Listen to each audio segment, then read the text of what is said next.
amici bellini, ci siamo, ieri è successo, ovviamente, doveva successere un'imponderabilità, vabbè, cominciamo.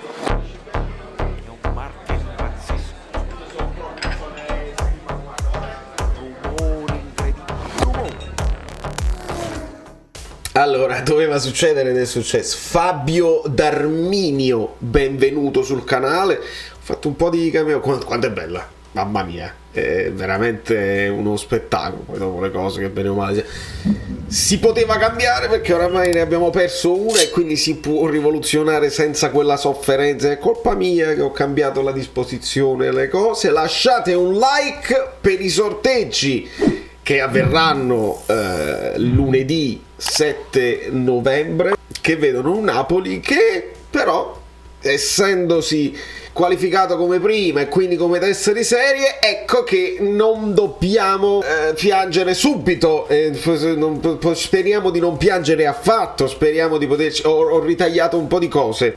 Prima di tutto questo è un sondaggino, perché nel canale Telegram che voi trovate in basso in descrizione io ogni tanto lancio dei sondaggi, delle cose, e vedete che io non ho chiesto chi vorreste, perché secondo me quella è una domanda che è chiara. Vorreste tutti quanti il Bruges, perché è la squadra forse meno rappresentativa di queste 5. Ho chiesto chi vi sentite, perché capito, c'è quella sensazione, oh, è asciutto Paris Saint-Germain, e infatti il 53% dei votanti hanno detto sicuro esce il Paris Saint-Germain. Poi ci sono le tre tedesche, Dortmund, Francoforte e Lipsia. Io ho votato il Francoforte per un motivo, non l'ho votato io, ho detto guarda questi simboletti, quale credi che esce? È uscita quella. Perché i simboletti sono questi qua. Io poi queste sono le altre due infatti lo dobbiamo vedere cosa significa. Ecco qua, io ho fatto vedere queste, è stato preso il chicken, il polletto putrefatto del Francoforte, che comunque è una squadra che ricordiamo l'anno scorso l'Europa League, e va bene tutto. Però per esempio è chiaro che tu non vuoi andare a prendere il Paris Saint-Germain di quei cristiani che puntano a vincerla la Champions da parecchi anni. Non vuoi, almeno io non vorrei, subito confrontarmi con il Dortmund che ha storia, che è abituata a certe partite, quindi è tostissima. È chiaro, il Lipsia, Red Bull hanno fatto un percorso negli ultimi anni, sono sempre lì. Il Bruges non sarebbe male, e il Francoforte lo sappiamo. Quindi vediamo cosa ci siamo evitati, però, perché arrivare primi significa evitarsi tutto ciò. Guardate l'Inter e il Milan cosa rischiano. Ovviamente la differenza principale è che l'Inter non può beccare il Bayern di Monaco e il Milan non può beccare il Chelsea, oltre al Porto, che tutti quanti ovviamente vorrebbero prendere. In quella cosa dove è uscito clamorosamente l'Atletico Madrid come ultimo, c'è il Tottenham, c'è il Manchester City, il Benfica e il Real Madrid. Il Benfica, che è quella squadra che è riuscita a fare quel sesto gol incredibile. Poi Joao Mario, una nostra vecchia conoscenza, che tira da 30 metri, riesce a beccare l'angolino, arrivano a fare quel sesto gol utile, pareggiano i gol del Paris Saint-Germain nel girone, però ne hanno fatti di più in trasferta, e per questo motivo passano primi, facendo diventare il Paris Saint-Germain la mina vagante di queste seconde.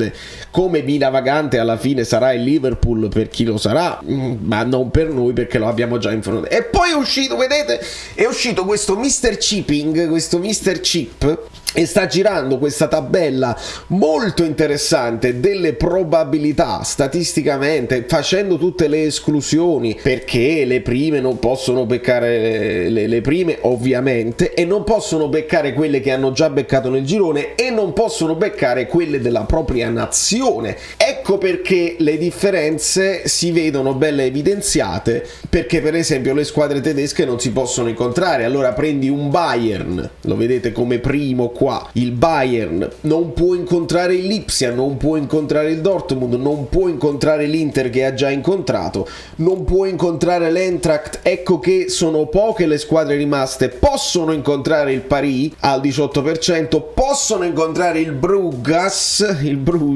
al 18%, ma c'è più possibilità che incontrino il Milan, perché il Bruges le può incontrare praticamente tutte, oppure addirittura il Liverpool. C'è questo 40% di possibilità di vedere subito Bayern-Liverpool. Rendetevi conto cosa significava per il Napoli arrivare secondo in questo girone. Sarebbe stata veramente una carneficina, perché beccavi o il Bayern o il City o il Real Madrid, il Chelsea, veramente sarebbe stata quasi come a dire vabbè, abbiamo scherzato. E come vedete, per quanto riguarda il Napoli, ovviamente 0% il Liverpool, abbiamo questo 17% di possibilità di incontrare il Paris Saint-Germain. Quindi se succede, non succede, ma se succede, sia il Paris Saint-Germain 17%, sia il Bruges 17%, e quelle che hanno meno possibilità statistiche di incontrarci nell'urna. Ma voi dite, ma quella statistica è così, è casuale? E non è proprio casuale, perché i numeri sono reali.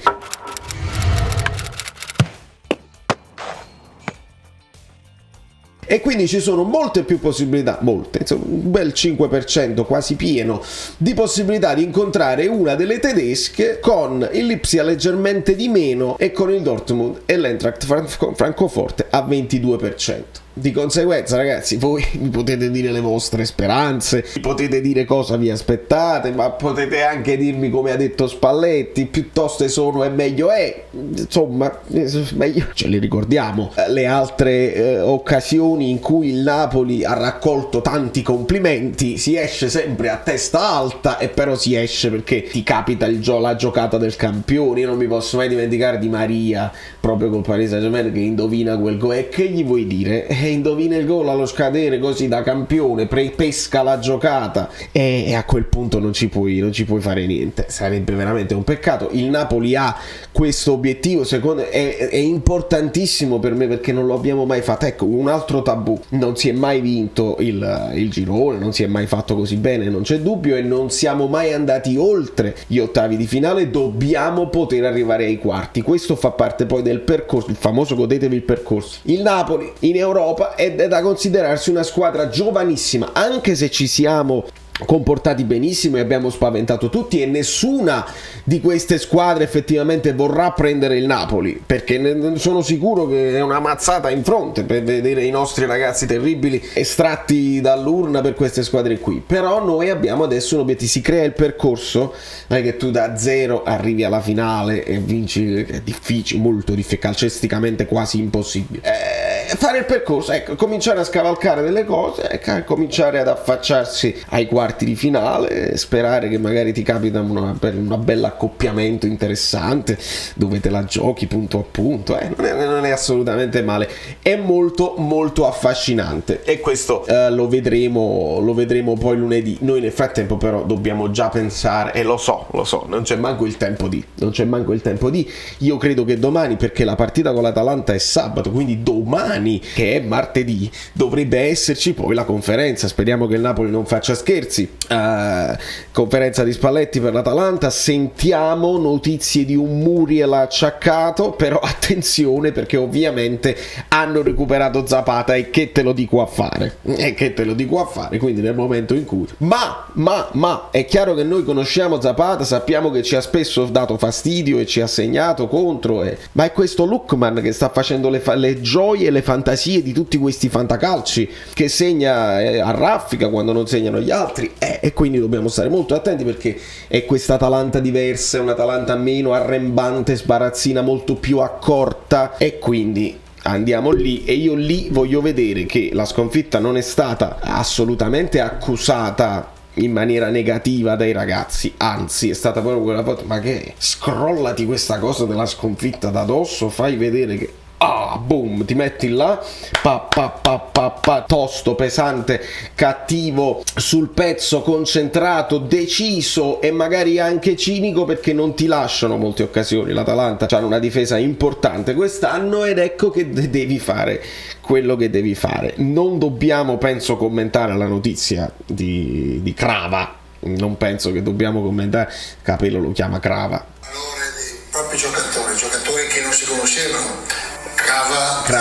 Di quei giocatori che non si era sentito parlare fino a poco. Non si era sentito parlare mai, perché di Crava non si è mai sentito parlare, e nemmeno in futuro si sentirà parlare. Grava forse si sentiva parlare all'epoca, un idolo assoluto delle curve napoletane, ma Crava non è nessuno. Vicia Kvaratskhelia. E quindi sulla notizia di Crava, il Mini Cooper e tutte queste cose, a Como nel parco, la persa, eccetera eccetera, inutile doverci ricordare tra di noi che queste cose succedono in tutta Italia e che succedono a tutti i giocatori, e molto spesso peggio. Cioè, non voglio parlare dell'accoltellamento di quello, ma delle rapine a mano armata e cose varie che succedono veramente in tutte le città, veramente in tutti i giocatori di tutte le società. Quindi non fatemi sentire scherzi, è chiaro, è evitabile una notizia del genere piacere non fa, né a noi, né al ragazzo, né alla nazione georgiana, nessuno. Che fa? Vogliamo pensare che il mondo sia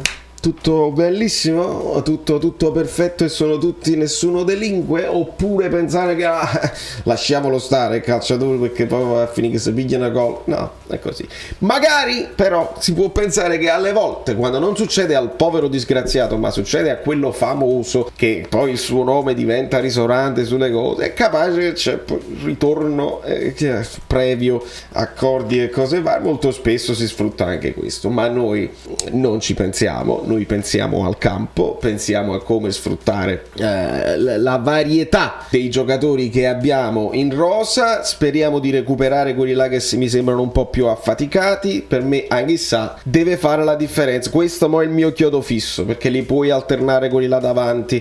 In difesa si stanno comportando molto bene. Chi metti, Mario Rui, Oliver ti soddisfa comunque.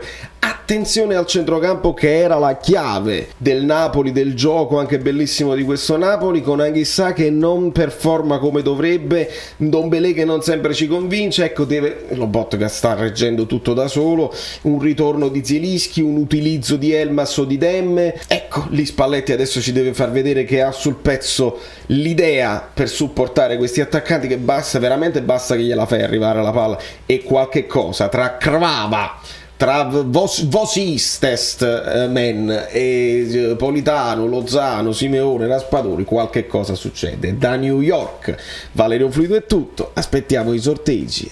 Ragazzi, più di così meglio questo che non averlo avuto, meglio non aver avuto questo, cioè meglio questo. Voi avete parlato, quelli là che hanno il canale Telegram, voi invece?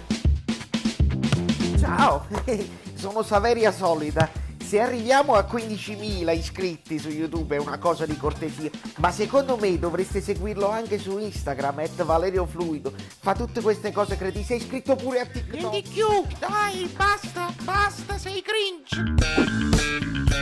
Quante cose.